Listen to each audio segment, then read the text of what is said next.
Hola chicas, Dios les bendiga. Disculpen, hemos tenido unos pequeños inconvenientes técnicos, pero esto siempre pasa cuando arrancamos de primera intención. Dios les bendiga. Para las que no me conocen, mi nombre es Dania Torres y me congrego en la Catedral de la Esperanza. Y es un placer poder compartir con ustedes este ratito en esta tarde. El tema del que voy a hablar es enfocadas y en libertad. Respuestas de Dios ante las dificultades. Es difícil podernos sentir libres si no estamos enfocados. Cuando nuestros hijos van a la escuela, esto crea unos cambios bien grandes en nuestras vidas. Uno de los cambios es que no sabemos cómo ellos se van a desenvolver en la escuela. Cuando mi hijo comenzó en la escuela, yo comencé a recibir llamadas de los maestros porque aparentemente él se desenfocaba, pero yo no sabía las razones por las que se desenfocaba y era algo que era bien liviano. Una de las cosas que me sucedió es que me llama la maestra de matemáticas de mi hijo. Era una maestra joven, nueva, que ella había comenzado hacía poco a dar clases y me reúne a mí con mi hijo. Ella me dice que ella tenía un problema porque aparentemente mi hijo se estaba desenfocando en la clase y ella se percató de que él cogía los lápices y todos los instrumentos que tenía y comenzaba a tocar como si fuera batería o algún instrumento de percusión. Ella me preguntó si él estaba cogiendo clases de música o si yo sabía de algo. Le dije que nunca había manifestado interés y que tampoco que yo supiera había alguna razón por la cual él pudiera estar interesado en la música. Ella me explica que su problema es que ella era músico y mientras ella daba la clase y él hacía todo este alarde de tocar batería con los lápices, ella se estaba distrayendo porque ella estaba tratando de ver si él llevaba ritmo, si lo estaba haciendo bien, qué utilizaba para cada sonido. Resultado de esta reunión, éramos 3 desenfocados: maestra, mamá del estudiante y el estudiante. Nos quedamos medio desconcertados porque ninguno de los 3 en ese momento sabíamos cuál era el problema y mucho menos cómo lo podíamos resolver. El desenfocarse es algo que a todos nos puede suceder varias veces en nuestra vida o en alguna etapa específica de nuestra vida. Pero cuando estamos hablando de un ministerio, lo que nosotros nos pase, que nos desenfoquemos en un ministerio, puede afectar nuestro desempeño en el reino y la manera en la que nosotros podemos trabajar con esta situación. En un ministerio puede tanto estar desenfocado el líder del ministerio, como los miembros del grupo de trabajo del ministerio, como miembros del ministerio como tal o del trabajo que estemos haciendo. Y cualquiera de estos lugares donde esté el desenfoque, el trabajo final se va a afectar. Vamos a comenzar dando una definición de lo que significa desenfocado. Estar desenfocado, cuando algo está desenfocado hay una imagen borrosa. Nos desviamos del objetivo porque no se ve claramente, obviamente. Si algo está borroso, tú no puedes definir qué es lo que está ahí. Y tampoco puedes saber qué puedes hacer porque no vas a ver las partes de esa imagen o de esa situación clara. Y obviamente, si estás haciendo algo, te vas a desviar de cuál es tu objetivo si tu imagen no está clara. El antónimo de desenfocado es estar enfocado. Estar enfocado es la capacidad que tenemos de lograr nuestras metas, de lograr nuestros objetivos, es tener una imagen clara y es tener un propósito definido. Cuando uno está enfocado, uno sabe a dónde va, uno sabe qué es lo que quiere uno lograr y también sabe cómo vas en el camino, contrario a estar desenfocado. ¿Qué sucede cuando nosotros nos desenfocamos en el servicio a Dios?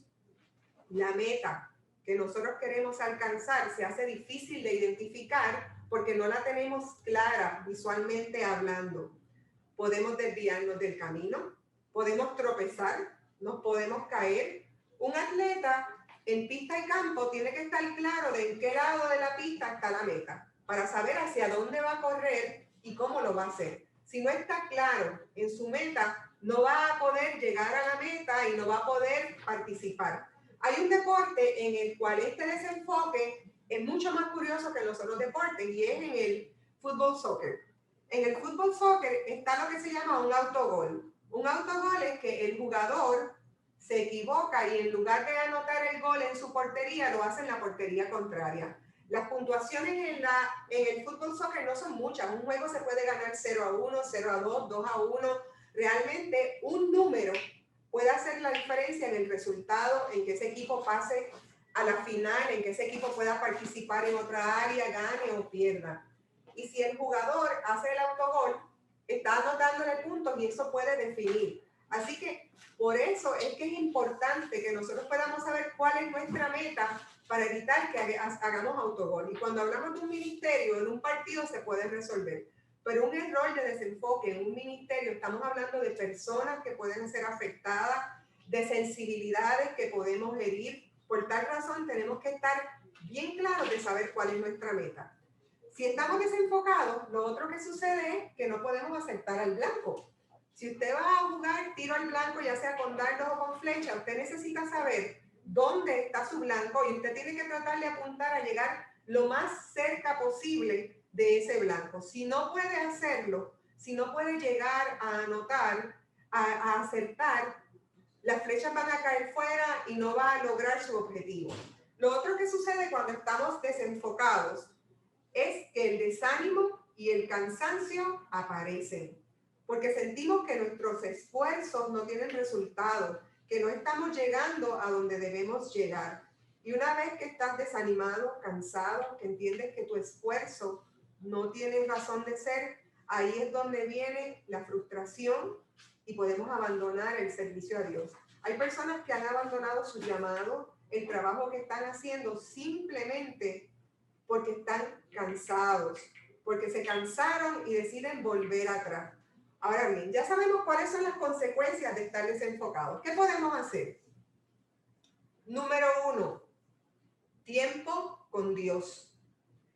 Tienes que estar seguro de que tú estás pasando tiempo suficiente con Dios, con el propósito de buscar dirección, de saber cuál es el camino, de saber a dónde vamos. Y si tú le pides al Señor, te rindes delante de su presencia y le dices, Señor, no sé a dónde voy, me siento desenfocado, ayúdame, dirígeme.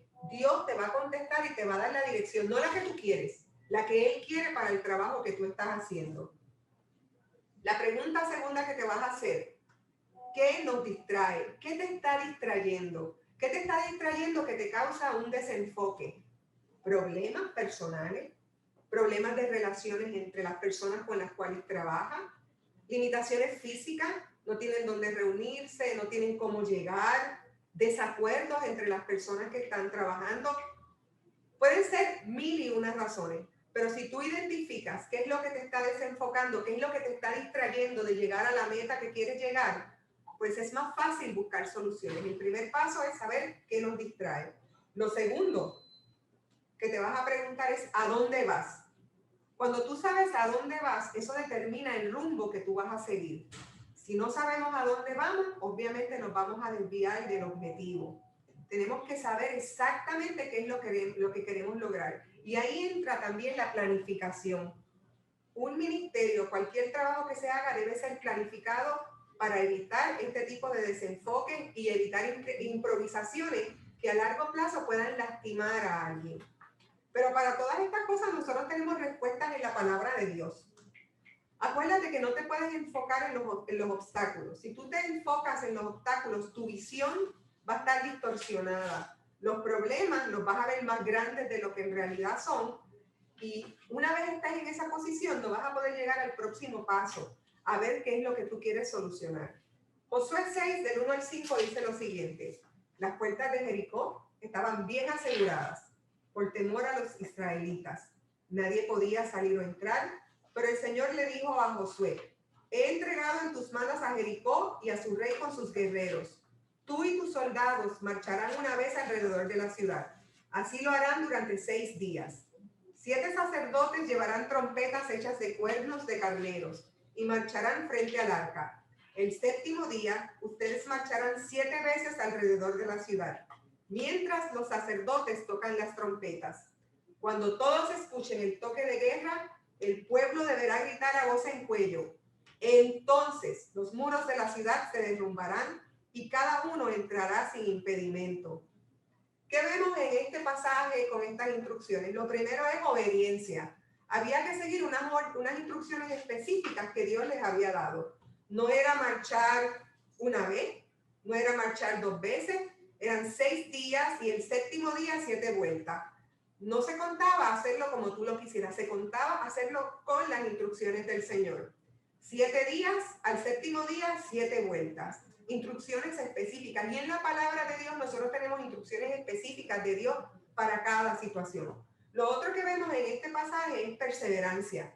Posiblemente muchos de ellos se preguntaron, ¿cuántas vueltas más yo tengo que dar antes que las murallas comiencen a caer? Y el primer día caminaron y miraban las murallas y ni un granito se movía. No temblaba, ni siquiera el viento las movía, no pasaba nada. Segundo día, tercer día, cuarto día, y no se movían, porque las murallas iban a caer en el tiempo determinado por Dios, no cuando quisieran. Pero cuando estamos en esta posición y estamos envueltos haciendo algún trabajo para Dios de evangelismo, discipulado, y no vemos resultados, tendemos a olvidar la perseverancia. Las cosas se cumplen en el tiempo específico de Dios. Siguieron, llegó el séptimo día, la séptima vuelta, gritaron, ¿y qué sucedió? Las murallas cayeron. La perseverancia y la obediencia dieron resultados. Cuando no vemos resultados, a veces nos cansamos. Pero ¿sabes qué? Además de la obediencia, la perseverancia, con paciencia tienes que esperar. Porque lo que Dios dice que se va a cumplir, se va a cumplir. Y no importa cuán fuerte, cuán grandes parezcan esas murallas van a caer en el tiempo de Dios. Otro versículo en Juan 4, 33 al 34 dice, los discípulos se preguntaban, ¿será que alguien le trajo comida? Pero Jesús les dijo, mi comida es obedecer a Dios y completar el trabajo que Él me envió a hacer. Estos versículos van luego de que Jesús tiene el encuentro con la samaritana en el pozo. La samaritana salió corriendo a decirle a los demás lo que Jesús le había dicho. Sin embargo, vienen los discípulos y Jesús se sentó allí. Vienen los discípulos a preguntarle, ¿vas a comer? ¿Será que alguien te trajo comida? Decían, porque no quiere comer. ¿Qué le pasa que no quiere comer? Y ahí es la respuesta de Dios. Él vino a completar un trabajo y él estaba esperando allí para completar el trabajo porque lo más importante tiene que ir primero. En el orden de prioridades hay cosas que van primero.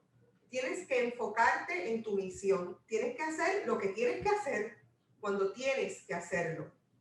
El Señor sabía que la samaritana iba a venir y que venían otras personas a las cuales ella había movido. Por tal razón, él estaba allí esperándolo. Y la palabra de Dios dice que muchas de esas personas creyeron.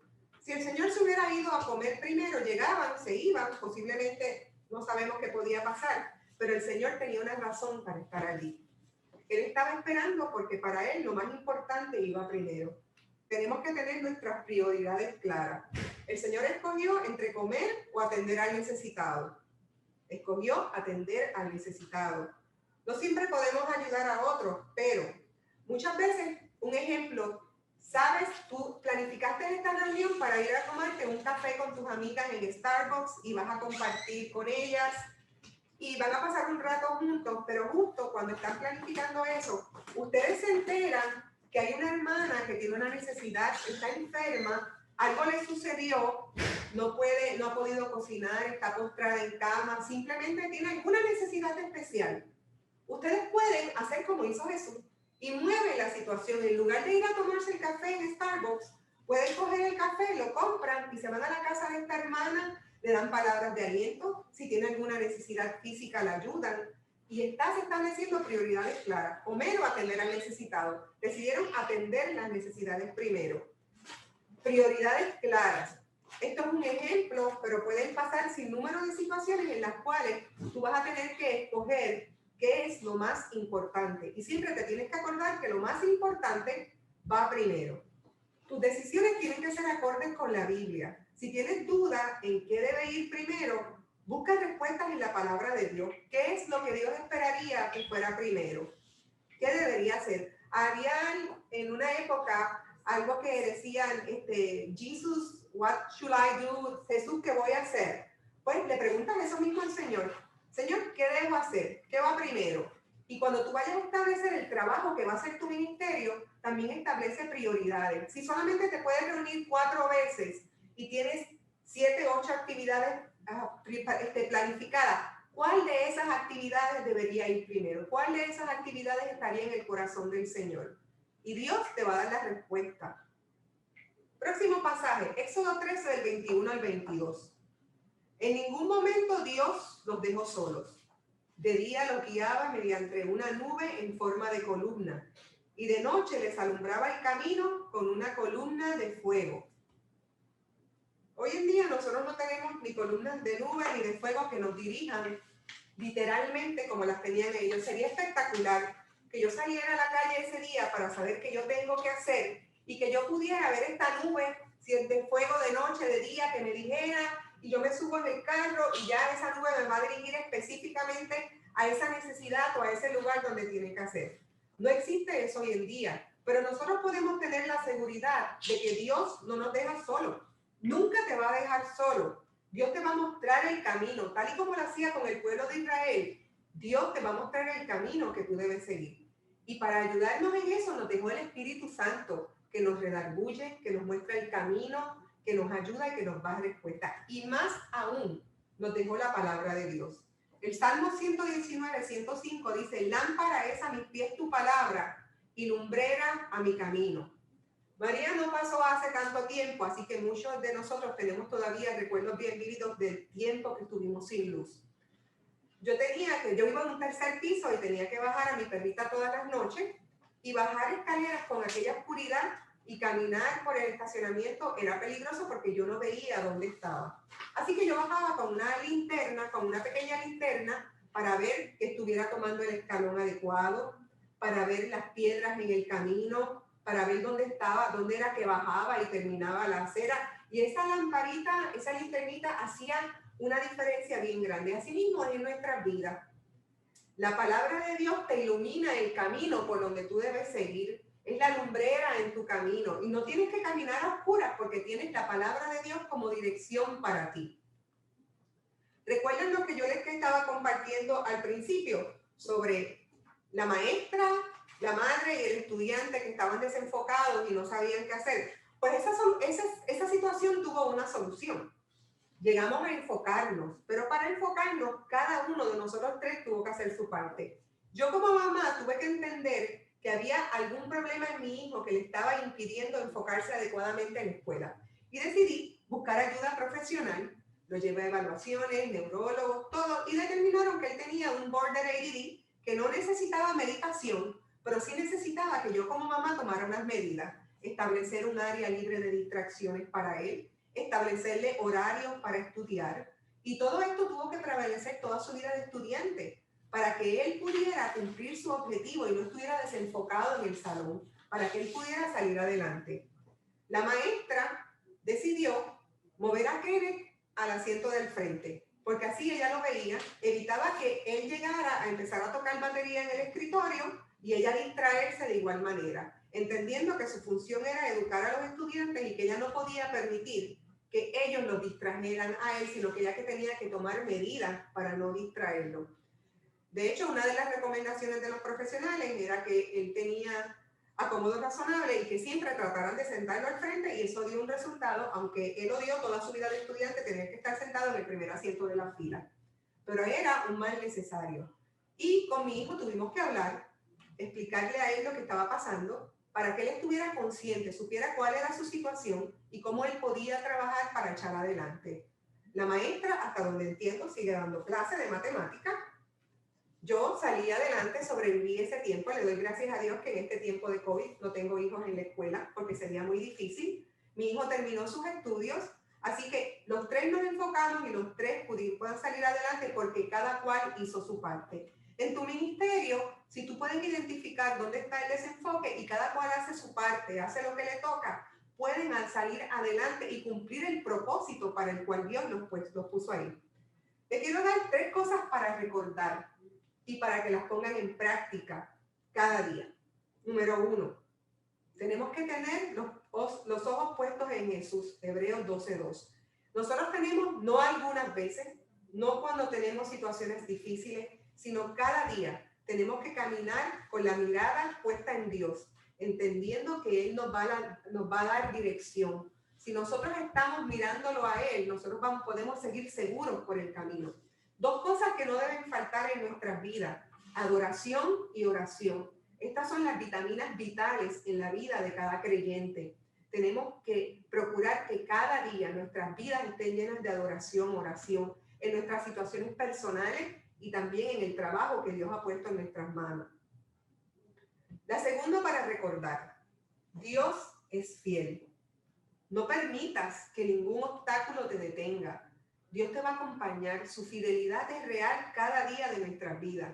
Josué 1:9 dice, yo te pido que seas fuerte y valiente, que no te desanimes ni tengas miedo, porque yo soy tu Dios y te ayudaré por donde quiera que tú vayas.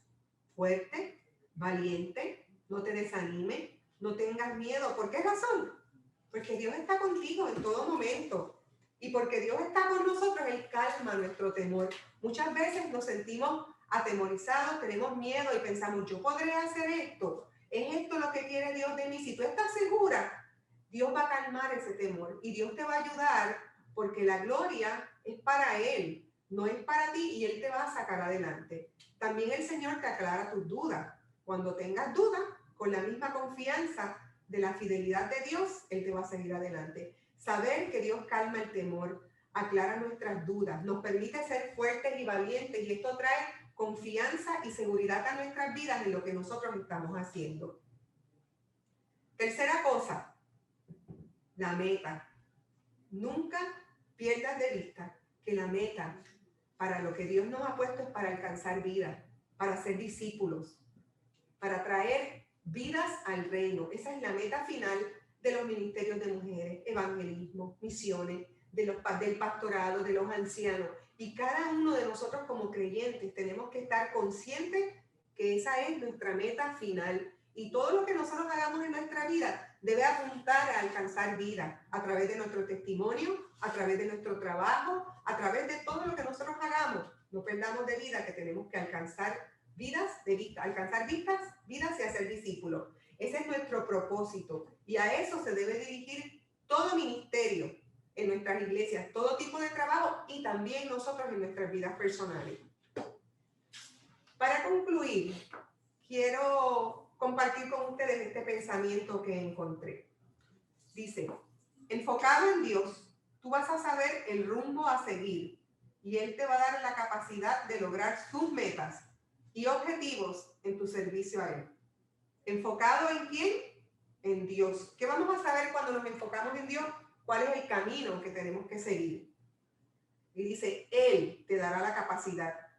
No te la va a dar la preparación académica que ayuda, no te la van a dar tus talentos, tus capacidades. La capacidad primaria para tu servir a Dios viene de Él. Tú puedes sentirte incapaz, puedes sentir que no tienes el talento, pero si a Dios le place tener ahí, Él te va a dar la capacidad para que puedas lograr ¿qué? No tus metas, sus metas, las metas de Dios. Los objetivos que tiene Dios en tu servicio a Él. Él te ha capacitado, Él te ha dado talentos, te ha dado dones para que los utilices para el servicio a Él. No somos otra cosa que siervos llamados a ser discípulos y traer otras vidas al reino. Le agradezco a todas el tiempo que hemos pasado. Mi email es daniat2@live.com. Cualquier cosa en que yo pueda ayudarles, en que pueda ser de bendición para ustedes, me pueden enviar un email y con todo gusto compartimos y podemos ayudarlas. Igualmente, en el Ministerio de Mujeres del Distrito estamos para trabajar con ustedes, para ayudarlas, para apoyarnos unas a las otras para que podamos seguir adelante en nuestra mayor meta, alcanzar vidas, a ser discípulos. Y nunca olviden que somos siervas llamadas a servirle. Tremendo privilegio que Dios les ha dado. Dios las bendiga, chicas.